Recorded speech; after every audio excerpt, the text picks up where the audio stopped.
ان کا واسطہ دیا فتاب علیہ، اور پھر اللہ سے توبہ کر لی تو اللہ نے ان کی توبہ قبول کر لی۔ انہ هو التواب الرحیم، وہ اللہ تو ہے ہی توبہ قبول کرنے والا۔ یہ بات ہے کہ ہمارا یہ عقیدہ ہے کہ نبی سے کوئی گناہ سرزد نہیں ہوتا، تو توبہ کس بات کی تھی؟ اور وہ بھی آیت کا لہجہ بتا رہا ہے کہ دو طرح سے دعائیں کی تھی، بغیر وسیلے کے بھی توبہ کر لی، وسیلے کے ساتھ بھی توبہ کر لی۔ تو اب اللہ کہہ رہا ہے کہ آدم نے کچھ کلمات سیکھ کر ان کا واسطہ دیا تو توبہ قبول ہوگی۔ ایک دو باتیں، اور تیسری وہ آخری بات یہ ہے کہ وہ کون سے کلمات تھے جن کا واسطہ آدم نے دیا تھا۔ بس انہی باتوں پر گفتگو ہو جائے گی۔ ایک درود پڑھے محمد والے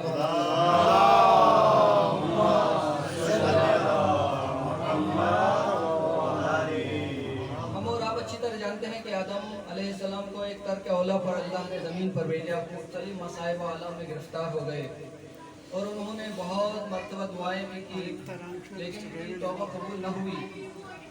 تفسیر در منصور اہل سنت کی کتاب ہے، اس میں 10ویں جلد پر لکھا ہوا ہے کہ ایک دن ایک فرشتہ آدم کے قریب آیا اور کہنے لگا کہ آدم چاہتے ہو کہ بخشے جاؤ؟ تو کہنے لگے ہاں چاہتا ہوں، مگر کیسے؟ تو وہ فرشتہ کہنے لگا آؤ اور میرے ساتھ ساتھ دہراؤ، یا محمود بحق محمد، یا اعلیٰ بحق علی، یا فاطر بحق فاطمہ، یا محسن بحق الحسن، یا قدیم الاحسان بحق الحسین، وتسعۃ المعصومین من ذریۃ الحسین۔ ایک درود پڑھے محمد آل محمد۔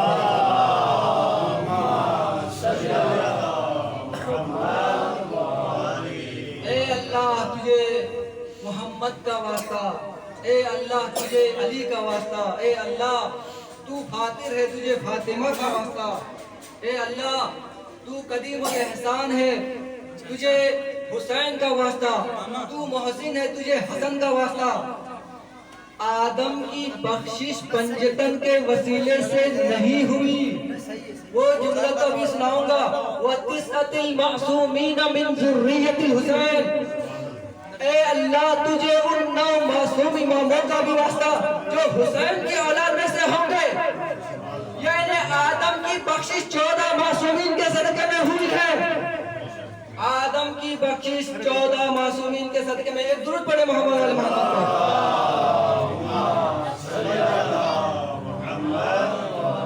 یا محمود بحق محمد، اے محمود تجھے محمد کا واسطہ، یا اعلیٰ بحق علی، اے اعلیٰ تجھے علی کا واسطہ۔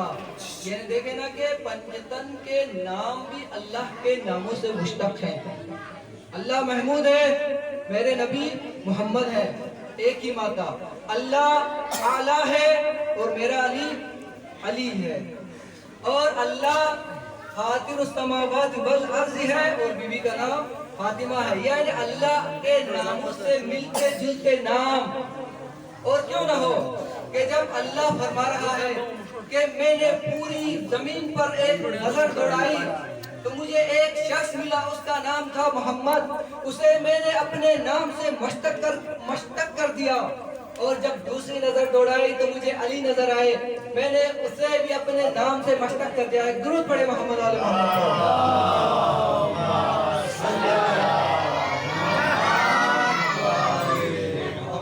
آدم نے 14 معصومین کا صدقہ دیا اور کہے کہ بغیر وسیلے کے توبہ قبول نہیں ہوتی۔ آدم سے اپنے نفس سے قبول نہیں ہو سکتی، تو ہماری دعائیں تو بطریق اولا بغیر وسیلے کے قبول نہیں ہو سکتی، کیونکہ آدم ہمارا جد اعلیٰ ہے، ہمارا باپ ہے اور ہمارے نبی ہیں اور معصوم ہے۔ ایک درود پڑھے محمد علی محمد پر۔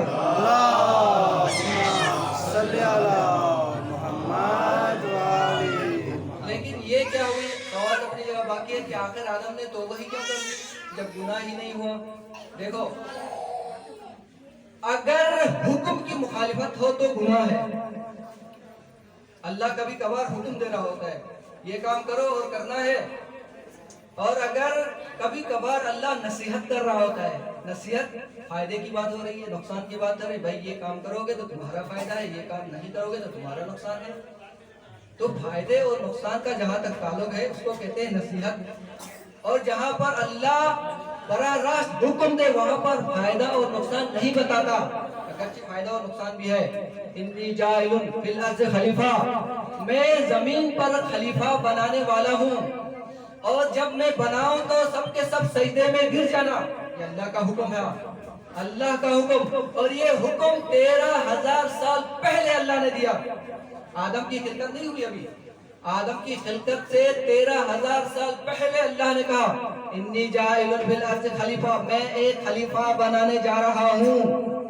13,000 سال پہلے حکم دینے کی کیا ضرورت تھی؟ تو معلوم ہوا کہ جب بھی اللہ حجت کو بیٹھتا ہے یا پھر اللہ جب بھی اپنا خلیفہ بھیجتا ہے تو پہلے انتظار کرواتا ہے پھر بھیجتا ہے۔ ایک درود پڑھے محمد والے محمد پر۔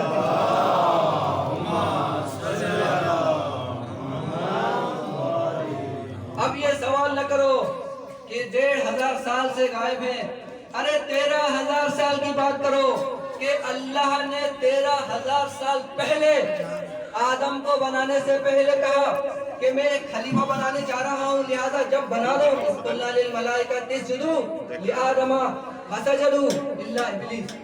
دیکھو جب اللہ نے کہا نا کہ انی جاعل فی الارض خلیفہ، تو فرشتوں نے اعتراض کیا۔ جانتے ہو کیا اعتراض تھا؟ کہنے لگے اے اللہ اتجعل فیہا من یفسد فیہا ویسفک الدماء ونحن نسبح ونقدس لک۔ کہنے لگے اے اللہ ایسے کو خلیفہ بنائے گا جو زمین پر فتنہ کرے گا، فساد کرے گا، خون بہائے گا۔ یعنی فرشتے بھی جانتے تھے کہ جب زمین پر انسان خلیفہ بن کر آئے گا تو فتنہ بھی کرے گا، فساد بھی کرے گا، خون بھی بہائے گا۔ لیکن اللہ نے کیا جواب دیا؟ کہا کہ اعلیٰ، اللہ نے جواب دیا انی اعلم ما لا تعلمون، جو بات میں جانتا ہوں وہ تم نہیں جانتے۔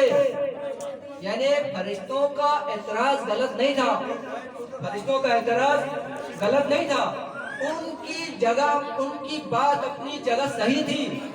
بھائی یہ بات دیکھیں کہ فرشتوں کو کیسے معلوم کہ انسان فتنہ کرے گا، فساد کرے گا، خون بہائے گا؟ تو دیکھو فرشتوں نے پہلے ایک قوم دیکھی تھی، اس قوم کا نام تھا قوم جنات، اور یہ ابلیس کون تھا؟ جن تھا، کہ اللہ نے ایک نافرمانی پر پوری قوم کو تباہ کر دیا، ایک ابلیس بچا۔ اب وہ تنہا ہو گیا تو اس نے شکایت کی میں تو زمین پر تنہا ہو گیا، تو اس کو اللہ نے فرشتوں کے ساتھ بچھا دیا، فرشتوں کے ساتھ بٹھا دیا۔ یعنی اللہ جانتا تھا کہ ایک دن آئے گا ابلیس انکار کرے گا، سجدہ نہیں کرے گا، تو پھر ملائکہ کے ساتھ کیوں بٹھایا؟ تو دیکھو اللہ نے علم غیب پر فیصلہ نہیں کیا، اللہ علم غیب پر فیصلہ نہیں کرتا، اس لیے کہ جب تک مجرم جرم نہ کرے سزا نہیں دی جاتی۔ اللہ جانتا تھا کہ ایک دن سجدے سے انکار کرے گا، لیکن ابھی کیا نہیں تھا۔ لیکن وہ دن آیا کہ جب ابلیس نے انکار کیا تو اللہ کہنے لگا ابا واستکبر وکان من الکافرین، سجدہ کرنے سے رک گیا، ابلیس سجدہ کرنے سے رک گیا اور ڈٹ گیا میں نہیں کروں گا۔ وکان من الکافرین، یہ تو بہت پرانا کافر تھا، یعنی اس کے دل میں کفر چھپا ہوا تھا، کانا چھپا ہوا تھا۔ یعنی عجیب بات ہے کہ 13,000 سال تک فرشتوں کی صحبت میں بٹھایا، اور جب سجدہ نہیں کیا اب کہہ رہا ہے کہ جو ہے نا یہ تو اپنے دل میں کفر لے کر بیٹھا ہوا تھا، ایمان تب بھی نہیں لایا تھا۔ تو پتہ چلا کہ وقت کے بدلنے کے ساتھ ساتھ لوگ بدلتے نہیں ہیں، بے نقاب ہو جاتے ہیں۔ اسی لیے غدیر میں لوگ بدلے نہیں تھے، بے نقاب ہوئے تھے۔ ایک درود پڑھے محمد علیہ محمد پر۔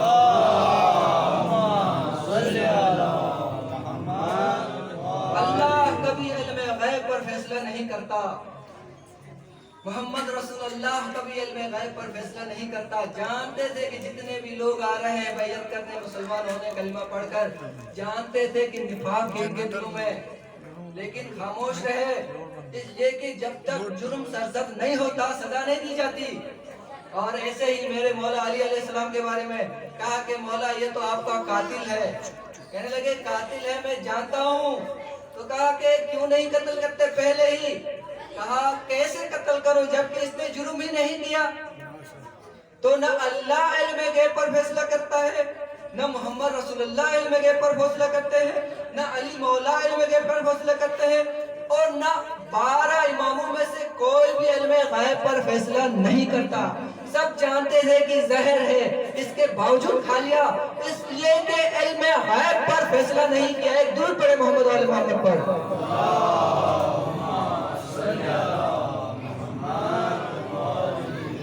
یہ تو اللہ کا حکم ہے کہ جب اللہ نے حکم دیا ابلیس اپنی بارگاہ سے روندا گیا، اللہ کی بارگاہ سے روندا گیا. اب ابلیس کے ارادے دیکھو. کہا کہ آدم کی پوری نسل کو بہکاؤں گا، لے کر جہنم چلا جاؤں گا، جنت سے نکلوا دوں گا. یہ ارادے ابلیس کے ذہن میں پنپ رہے تھے.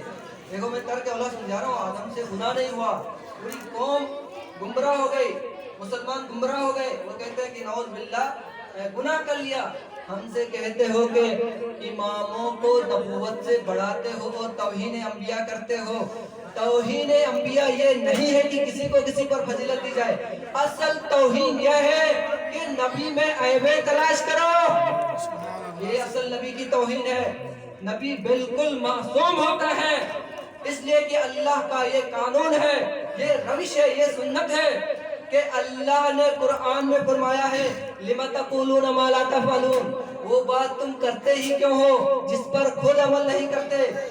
تو پتا چلا کہ اگر اللہ ایسے انسان کو نبی بنا کر بھیجے، لفظ بدل لوں، اگر اللہ ایسے انسان کو گناہوں سے روکنے والا بنا کر بھیجے جو خود گناہوں میں ملوث ہے، تو ہم بھی یہ کہہ سکتے ہیں اے اللہ ایسے کو بھیجا ہی کیوں تھا جو خود گناہگار ہو. ایک درود پڑھے محمد علی محمد پر.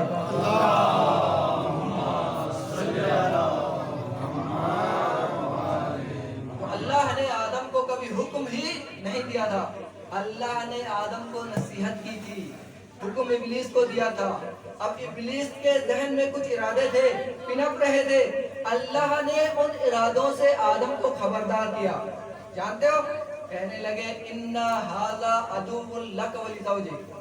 اے آدم یہ ابلیس تمہارا اور تمہاری زوجہ کا دشمن ہے. اللہ نصیحت کر رہا ہے آدم کے لیے. یہ ابلیس تمہارا اور تمہاری زوجہ کا دشمن ہے. ایک منٹ کے لیے سوچو کہ زوجہ کا قصور کیا تھا، ناموس کا قصور کیا تھا. جھگڑا ہوا اللہ سے، کہا میں آدم کو سجدہ نہیں کروں گا. جھگڑا کیا اللہ سے، خلیفہ بنے آدم. بیوی سے کیوں دشمنی نبھائی جا رہی ہے؟ تو معلوم ہوا ابلیسیت کہ جب اللہ اور رسول سے نہ بن پڑے تو اولاد اور ناموس کو ستاؤ. یہی تو ہوا کہ جب نبی اور علی پر بس نہ چلا تو فاطمہ زہرا کو ستایا گیا. ایک درود پڑھے محمد علی محمد پر.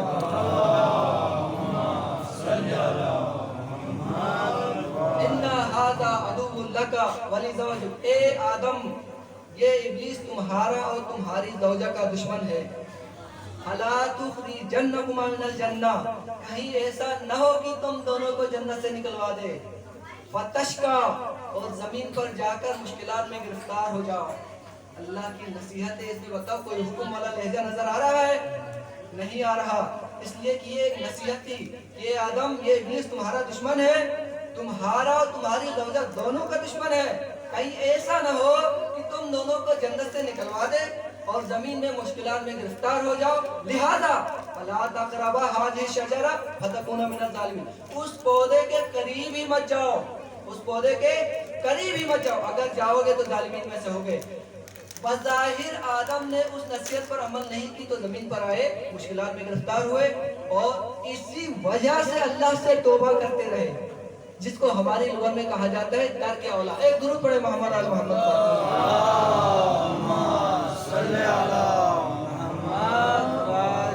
اور بہت سے انبیاء سے ترک اولا ہوا.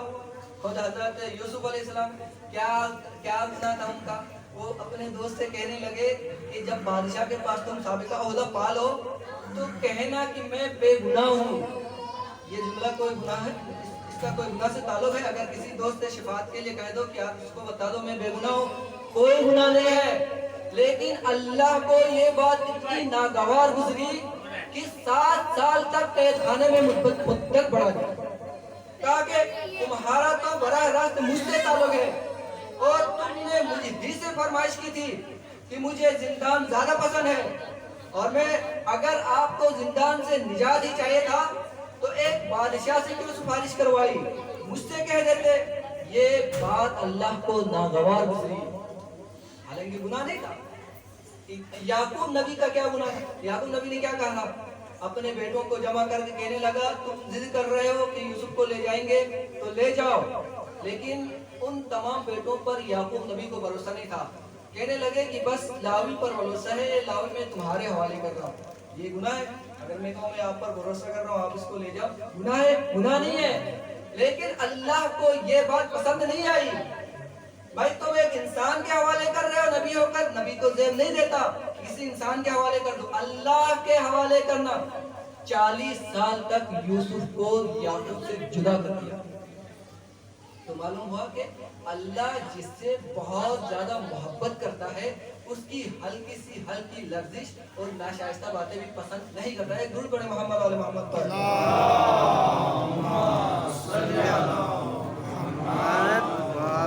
اگر عزیر علیہ السلام اپنے گدھے کو لے کر گئے اور انہوں نے راستے میں یہ سوال کیا قیامت کے دن مردوں کو کیسے زندہ کرے گا، میں آنکھوں سے دیکھنا چاہتا ہوں، اللہ نے کہا تمہیں یقین نہیں ہے اس بات پر؟ کہا یقین تو ہے، آنکھوں سے دیکھنا چاہتا ہوں۔ اسی بات پر اللہ نے 100 سال تک حالت موت میں رکھا۔ اتنی سی بات پر اللہ نے نبیوں کو دنیا میں بہت سے مصیبتوں میں اور آلام و مصائب میں گرفتار کیا تاکہ وہ قیامت کے دن بالکل معصوم رہے۔ ایک مثال ہے کہ اگر انسان سفید کپڑوں میں ملبوس ہو تو اس کے جسم میں اگر اس کے کپڑوں میں ہلکا سا داغ ہو تو فوراً سب کو نظر آ جائے گا، جلی۔ لیکن اگر انسان کالا لباس پہنا ہو تو وہ پہلے سے اتنا کالا ہے کہ جتنے بھی دبے پڑ جائیں پتہ ہی نہیں چلے گا۔ تو ہماری اور نبیوں کی مثال کچھ ایسی ہے کہ وہ اتنے پاک و پاکیزہ ہیں کہ ان کے ہلکی سی اتنی سی بھی ناشائستہ بات ہو جائے تو فوراً سب پر عیا ہو جاتی ہے، لیکن ہمارے دل گناہوں سے اتنے بھرے ہوئے ہیں کہ ہزاروں گناہ کرتے جاؤ پتہ ہی نہیں چلتا، اس لیے کہ ضمیر مردہ ہو چکا ہے، دکھتا نہیں ہے، اسی لیے اللہ نے دنیا کے لیے نہیں رکھا، چلو آخرت میں وہیں پر دیکھا جائے گا۔ ایک درود پڑھیں محمد علی محمد پر۔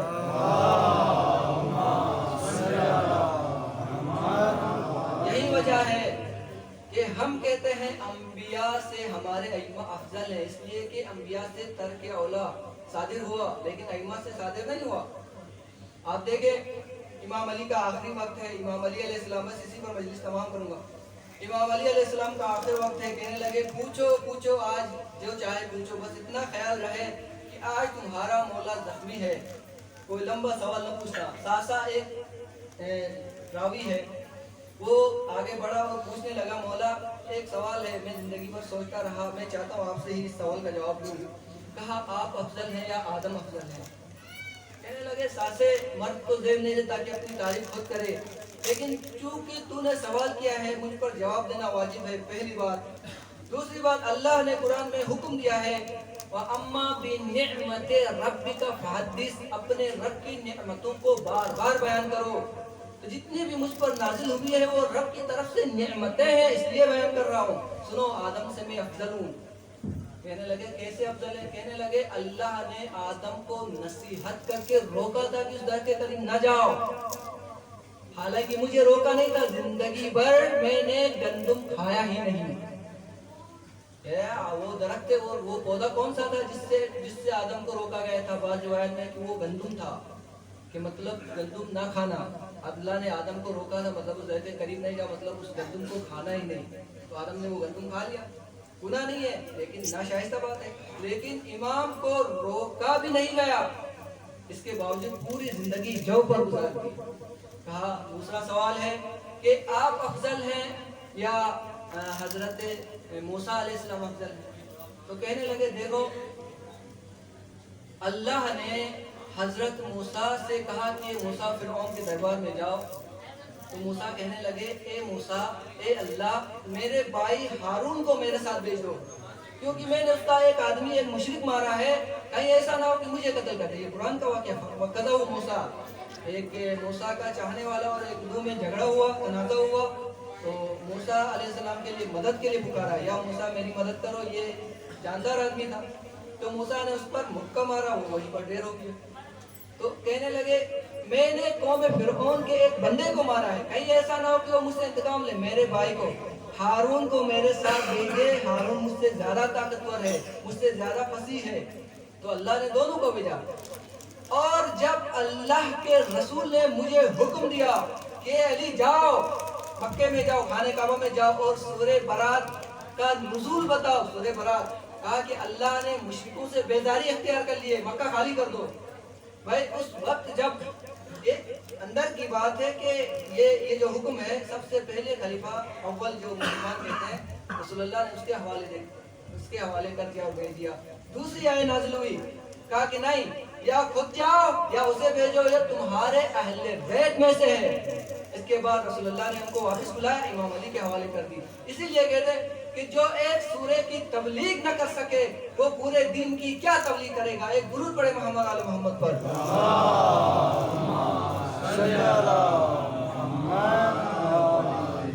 اور مولا علی علیہ السلام کہتے ہیں کہ میں خانہ کعبہ کی چھت پر چڑھا اور میں نے مشرکین سے کہا کہ مکہ خالی کر دو، اللہ نے برات کی ہے۔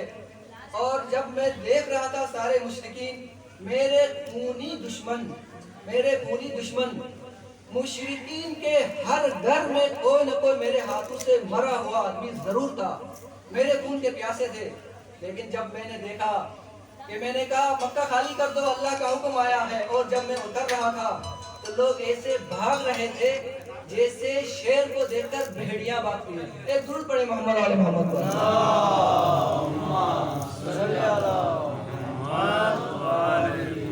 کہنے لگے آپ افضل ہیں یا حضرت عیسیٰ افضل ہیں؟ کہنے لگے کہ میں حضرت عیسیٰ سے افضل ہوں، اس لیے کہ عیسیٰ کی ماں کو جو مرتبہ ملا تھا وہ حضرت عیسیٰ کی وجہ سے تھا۔ عیسیٰ کی والدہ جو مقدس بنایا گیا، مطہر بنایا گیا، اور وہ خانہ کعبہ بیت المقدس کے اندر اس کو رکھا گیا، نظر مانی تھی اس کی ماں نے۔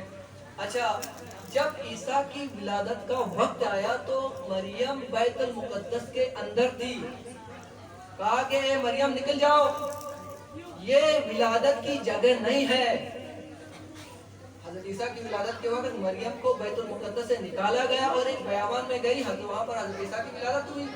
میری ماں کو جو مرتبہ ملا ہے وہ میری وجہ سے ملا۔ اللہ نے میری ماں کو الہام کر دیا کہ خانہ کعبہ میں داخل ہو جاؤ، اور میری ماں خانہ کعبہ کے اندر داخل ہو گئی اور میری ولادت خانہ کعبہ کے اندر ہوئی۔ ایک درود پڑھے محمد آل محمد پر۔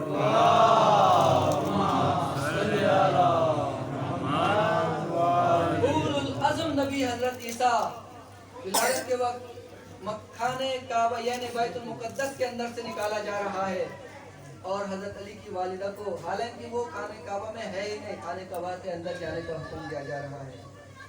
تو آپ بتائیں کون افضل ہے؟ ویسے ہو رہی تھی کہ حضرت عیسیٰ علیہ السلام امام مہدی کے پیچھے نماز پڑھیں گے، یعنی حضرت عیسیٰ اولو العزم نبی، اللہ نے 1,00,000 نبی بنائے، ان میں سے 313 کو رسول بنایا، ان 313 میں سے 5 کو اولو العزم بنایا، یعنی اتنے مرتبے والے صاحب کتاب، وہ نبی حضرت عیسیٰ امام مہدی یعنی 12 امام کے پیچھے نماز پڑھیں گے۔ اس سے بڑھ کر کوئی فضیلت ہو سکتی ہے؟ ایک درود پڑھیں محمد علیہ محمد پر۔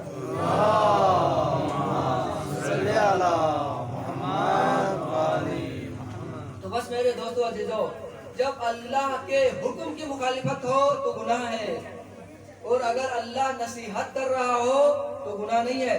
جیسے ہماری لغت میں کہا جاتا ہے مکروہ، کون سا کام ہے؟ وہ کام جس پر اللہ گناہ نہیں دیتا لیکن پسند بھی نہیں کرتا۔ اللہ پسند نہیں کرتا ہے کہ تم صبح فجر کی نماز سے طلوع آفتاب تک سوتے رہو، لیکن اگر آپ نے ایسا کام کیا مکروہ ہے، شدید مکروہ ہے، لیکن اللہ گناہ نہیں دے گا، پسند نہیں کرتا اللہ۔ بہت سے مکروہات اسی طرح انبیاء کی لسٹ میں بھی اللہ کا حکم تھا